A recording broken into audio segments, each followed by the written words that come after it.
পর্যায়ে নবীজি সাল্লাল্লাহু আলাইহি ওয়াসাল্লাম কিছু সত্য স্বপ্ন দেখতে লাগলেন। রুয়াতুস সালিহা যেগুলোকে বলা হয়, এই সত্য স্বপ্ন, আমরা যারা স্বপ্ন দেখি, স্বপ্নের মধ্যে তিনটা প্রকার আছে।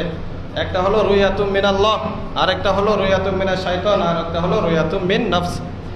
দিনের বেলা যেটা ধারণা করি, কল্পনা করি, মাথার মধ্যে আসে বা বিভিন্ন ঘটনা দেখি, তো রাতে ঘুমাইলে এগুলো স্বপ্নে দেখি না এরকম অনেক সময়, এটাকে হলো রুয়াতুন নফস। এটা স্বাভাবিক, অনেকেরই হয়ে থাকে। আরেকটা হলো রুয়াতুম মিনাশ শায়াতিন, ভয় ভীতিকর কিছু স্বপ্ন।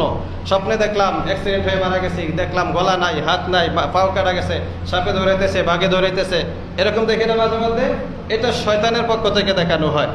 আরেকটা হলো রুয়াতুস সালিহা, যেটাকে বলা হয় রুয়াতুম মিনাল্লাহ, আল্লাহর পক্ষ থেকে স্বপ্ন। এটা হলো সুসংবাদবাহী স্বপ্ন, ভালো ভালো স্বপ্ন আল্লাহ তাআলা দেখান উম্মতকে, বান্দাকে ভালো ভালো স্বপ্ন দেখে সুসংবাদ দেন। এর ব্যাখ্যা বিশ্লেষণ বিভিন্ন ব্যাখ্যা থাকে, কেউ ব্যাখ্যা বোঝেন কোরআন হাদিস অনুযায়ী, কিছু বোঝা যায়, কিছু কেউ অনুমান করে বলে থাকেন। তো নবীজি সাল্লাল্লাহু আলাইহি ওয়াসাল্লামও এরকম রুয়াতে সালিহা দেখতে লাগলেন। রাতের বেলা যে স্বপ্ন দেখতেন, দিনের বেলা হুবহু সেটাই ঘটতো। তো এই স্বপ্নগুলোকে বলা হয় নবুয়তের 46 ভাগের 1 ভাগ। বিভিন্ন ব্যাখ্যার আলোকে এটা বলা হয়ে থাকে, কারণ এটাও নবীজির কাছে কেমন যেন ওহির মতোই। ওহি যেমন সত্য, নবীজির এই স্বপ্নগুলোও সত্য ছিল।